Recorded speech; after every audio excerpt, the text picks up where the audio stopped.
अस्सलाम वालेकुम दोस्तों, उम्मीद है कि आप लोग ठीक हैं, खैरियत से हैं। कमिश्नर रावलपिंडी वाला कट्टा जो है ना वो दिन ब दिन बढ़ता जा रहा है। इसको काउंटर कल बहुत अच्छे तरीके से किया गया। मैं खराज तहसीन पेश करता हूँ पाकिस्तान मुस्लिम लीग नून के उन शेरों को जिन्होंने इसको वक्त पर काउंटर किया और मेरे ख्याल हाफ़ आवर या 1 आवर से भी कम टाइम में इस पूरे के पूरे प्लान का जो है वो बेड़ा गर्क कर दिया। तो इसके लिए सबसे पहले तो मैं अपने तमाम दोस्तों को नाम लिए बगैर, क्योंकि नाम बहुत ज़्यादा हैं, 1 से लेकर 100 तक नाम है। अगर मैं लूँगा तो वो शायद भी लोग कम पड़ जाएगा, बट ऊपर से लेकर नीचे तक, फर्स्ट से लेकर डाउन तक, जिन दोस्तों ने इस पे काउंटर करने में जल्दी की, मवाद दिया, मवाद इकट्ठा किया, मेरी तरफ से उनको खराज तहसीन है। चलते हैं विलो की तरफ। कमिश्नर रावलपिंडी से तहकीकात के हवाले से अहम अपडेट जो है वो आई है। इस पर बात करें तो मास्टर माइंड ढूंढने की कोशिश की जा रही है कि इसके पीछे है कौन, ये सारा किसने किया और सारा किसने करवाया है। क्योंकि जब तक लियाकत चट्टे के जो ये पीछे असल मुहरकात हैं तलाश नहीं किए जाएंगे, ये तो कठपुतली है ना, और इसके पीछे मास्टर माइंड नहीं मिलेगा तो मामला जो है वो हमेशा हल तलब रहेगा और ढूंढने के बावजूद आपको कुछ नहीं मिलेगा। लियाकत चट्टा की छानबीन का सिलसिला जारी है। लियाकत चट्टा के पर्सनल सेक्रेटरी के घर पर छापा मारा गया है। दीगर जुड़े करीबी लोगों से भी पूछगिछ का सिलसिला जो है वो शुरू कर दिया गया है। लाहौर में कुछ ऐसे करीबी रिश्तेदारों से भी पूछताछ की जा रही है जिनसे चट्टे का मुसलसल रब्ता था। इसके बैंक अकाउंट चेक किए जाएंगे, इसके मुलाजमीन के बैंक अकाउंट चेक किए जाएंगे, इसके आने जाने तमाम रास्तों की CCTV फ़ोटो चेक की जाएगी, जहाँ तक आता था, जहाँ जाता था, किससे मिलता था।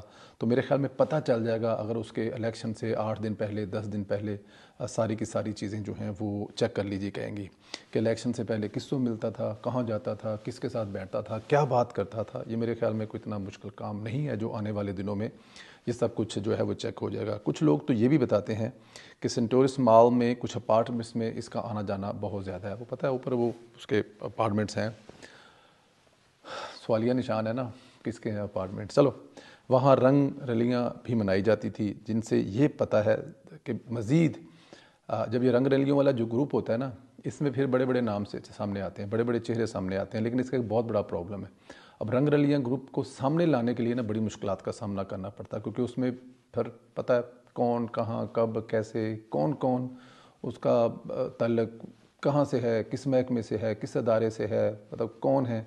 तो उनमें एक आध नाम भी ऐसा सामने आ जाए तो फिर वो सारे का सारा मामला धरा रह जाता है। लेकिन ये रंग रलियाँ वाला ग्रुप जो है ना, ये बड़ा ख़तरनाक ग्रुप है।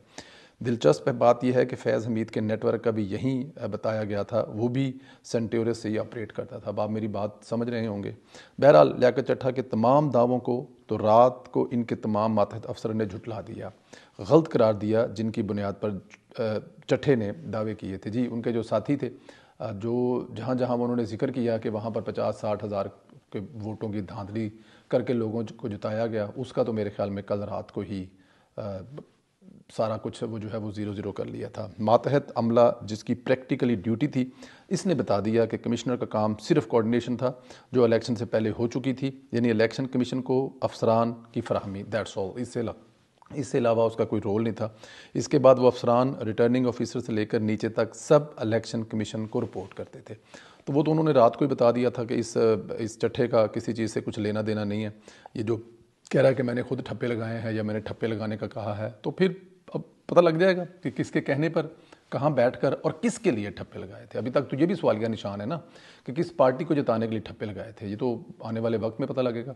ख़ास तौर पर जो काजी फ़ायज़ साहब जो हैं वो भी इसमें इन्वॉल्व भी चाहिए, क्योंकि ये मुल्क के इलेक्शन एक बहुत बड़ी मशक़ के साथ साथ उन पर भी सवालिया निशान आया है। दूसरी तरफ लियाकत चट्टा का नाम तो इस इंक्वायरी में भी आ गया, जिसमें इमरान खान की बहनों को लिया में गैर कानूनी सरकारी ज़मीन अलाट की गई थी।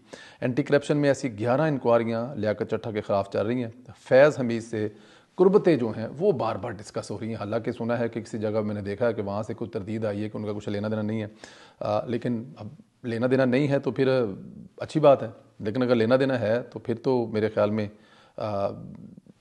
पता लगना चाहिए ना जी क्यों लेना देना है। दूसरी तरफ मामला चल रहा है कि PTI ने बदमाशाना रवैया इख्तियार कर रखा है। शहबाज गिल, हमाद अज़हर वगैरह सोशल मीडिया पर सरकारी अफसरान को धमकाते हुए पाए जा रहे हैं। ये उन्हें प्रेशराइज कर रहे हैं, डरा रहे हैं, इंतखाबात के ख़िलाफ़ प्रेस कॉन्फ्रेंस कर रहे हैं। शहबाज गिल ने एक पुलिस अफसर की तस्वीर लगाकर बाकायदा तौर पर धमकी दी है, हमारी हुकूमत आने दें, इस पुलिस अफसर को नहीं छोड़ेंगे। उन्होंने साथ में ये भी कहा है कि अगर किस ये कानून के अदारे में नहीं आएंगे, जो अफसर ये सब कुछ कर रहा है, इमरान नाम का अफसर है या कुछ पता नहीं, आई डोंट नो क्या नाम है उसका, उन्होंने कहा पहले तो पता करें ये कहाँ है। और अगर उन्होंने ये भी कहा कि अगर ये किसी कानून अदारे में नहीं हो तो इसको पकड़ने के लिए, इसको इबरत का निशान बनाने के लिए हम लोग जो है वो एक नया कानून भी बना लेंगे। तो ये भी कहा जा रहा है। दूसरी ट्वीट में शहबाज गिल ने आरपीओ रावलपिंडी की ज़िंदगी की ख़तरे में डाल दी। आज खबर आई है कि आरपीओ रावलपिंडी बैरून मुल्क छुट्टी पर गए हैं। शहबाज गिल ने इनकी तस्वीर लगाकर अपने ओवरसीज़ बदमाशों को हुक्म दिया है कि उनको तलाश करें, जिस मुल्क में आए उन्हें हरासा करें। अब वो कह रहे हैं कि ये वो पता करें ये ऑस्ट्रेलिया, अमेरिका, कनाडा या किस मुल्क में छुट्टी गए हैं, और वहाँ पर उन्होंने अपने जो ओवरसीज़ में उनके गुंडे बदमाश बैठे हुए हैं उनकी अभी से ड्यूटी लगाई है कि ढूंढें, पता करें किस मुल्क में आया है और उस मुल्क में इनका जीना हराम कर दें। अब आप खुद देखें, इनका मुकाबला करने के लिए आपको किस हद तक जाना पड़ेगा। सिर्फ यही नहीं, शहबाज गिल ने इन पर हमला करने वालों के लिए इनाम का ऐलान किया है। कहा है जो भी इसका इतला देगा मुनासिब इनाम दिया जाएगा। अब अंदाज़ा करें कि ये लोगों की ज़िंदगियां किस तरह ख़तरे में डाल रहे हैं, कि बाकायदा तौर पर थ्रेट कर रहे हैं, बाकायदा तौर पर वो अफसर जहाँ भी छुट्टी पर गया है उसका वहाँ पर जीना हराम करने का प्रोग्राम बना रहे हैं। सिर्फ यही नहीं, शहबाज गिल ने इन पर हमला करने वालों के लिए इनाम का ऐलान भी किया है। अंदाज़ा करें कि किस लेवल तक पहुँच चुके हैं। आज तक पाकिस्तान में कोई भी सियासी जमात इस हद तक नहीं गई जिन हदों को इन लोगों ने क्रॉस किया है, क्योंकि ये सियासी जमातें करती नहीं हैं, ये दहशतगर्द जमातें करती हैं। माजी में इस तरह की एक जमात थी, लेकिन शायद MKM का रवैया, अब आई डोंट नो, फैसला करना पड़ेगा कि ये MKM ज़्यादा ज़ालिम थी या पाकिस्तान तहरीक इंसाफ। मेरी कल रात को एक बड़े ही बाखबर एक बंदे से बात हुई, जिसने मुझे जब बताया तो वो मैं मानने के लिए तैयार नहीं हूँ, बल्कि मैंने उनको मना कर दिया कि आप खुदारा टेलीफोन पर ऐसी बातें ना करें, कि PTI को कहाँ कहाँ पर वो लिंक कर रहे थे। और वो कह रहे थे कि आप सुने ना सुने, लेकिन हकीकत यही है कि PTI के आने बाने ताने पता नहीं कहाँ कहाँ कौन से मुल्क से किस किस तंजीम से मिल रहे हैं और वो क्या क्या प्लान बना रहे हैं। लेकिन और उन्होंने कुछ बताया कि ये कोई बहुत बड़ा कोई सानहा करने वाले थे, उससे भी खुदा की ज़ात ने पाकिस्तान को महफूज रखा है। खैर, दूसरी तरफ 9 मई के साने में मुलव्वस PTI के लोगों को प्रोटोकॉल मिल रहे हैं। अली मीन गंडापुर को खैबर पख्तूनख्वा में प्रोटोकॉल मिल रहा है। इधर उमर यूब, जिसे मास्टर माइंड समझा जाता था, वो आज खुलेआम मंजर आम पर आ गया। आज पुलिस में प्रेस कॉन्फ्रेंस करता, फिर धमकियां लगाता, पूरा 1 घंटा मीडिया से ए टाइम फ्राहम करता रहा। इस सहूलतकारी की वजह मुझे तो कम अज़ कम नहीं समझ आ रही। अगर आपको आ रही है तो मुझे प्लीज़ खुदारा ज़रूर बताएं कि कल तक जिसको कहा जा रहा था कि ये पाकिस्तान का 9/11 है, आज वो 9/11 करने वाले पूरे प्रोटोकॉल के साथ घूम रहे हैं। और जो इस मुल्क को ठीक करने आए थे, जिन्होंने इस मुल्क को इस मुआशी बहरान से निकालना था, उन पर इल्ज़ाम लग रहे हैं। उनके बारे में जो कहा जा रहा है वो आपके सामने है। तो ये बड़े सवालिया निशान हैं। आने वाले दिनों में शायद इनका कोई जवाब मिले। इस्लामाबाद में लगाता है, पूरा 1 घंटा मीडिया इसे ए टाइम फ्राहम करता है। इस सहूलतकारी की वजह नहीं समझ सकते। बार बार ये लाइन पढ़ रहा हूँ मैं, इस पर ज़रा गौर करना पड़ेगा। जबकि हम समझते हैं कि 9 मई एक सियासी बैनिया है, उन्हें मालूम होना चाहिए ये सियासी बैनिया नहीं, एक हकीकत है। पाकिस्तान के माथे पर दाग है जो सियासत के लबादे में दहशतगर्दों ने लगाया था। बदकिस्मती से इस दाग को लगाने वालों को सज़ा तो दूर की बात, इलेक्शन लड़ने की इजाज़त भी नहीं मिलनी चाहिए थी। लेकिन उन्होंने इलेक्शन भी लड़ा, धड़ल्ले से लड़ा। साथ में ये भी कहा कि हमें लड़ना नहीं दिया गया। उन्होंने कंपेन भी की, साथ में ये भी कहा गया कि हमें कंपेन नहीं करने देगी। बहुत सारे इल्ज़ामात लगाए, लेकिन इस सारे इल्ज़ाम जो थे वो इल्ज़ाम ही रहे और हम कुछ भी ना कर सके। पाकिस्तान की अवाम कुछ भी ना कर सकी और एक सियासी दहशतगर्द जमात जो कि साबितशुदा दहशतगर्द जमात है, वो उसका रोल आज आपके सामने है। हुकूमत साजी पर एक अपडेट सामने आ रही है कि इसकी अभी मुकम्मल तौर पर तस्दीक होना बाकी है। मुमकिन है कल इस पर बाकायदा मुआहदा सामने आ जाए। मुस्लिम लीग नून और पीपल्स पार्टी के दरमियान हुकूमत साजी के मामले पर मुस्बत पेशरफ सामने आई है।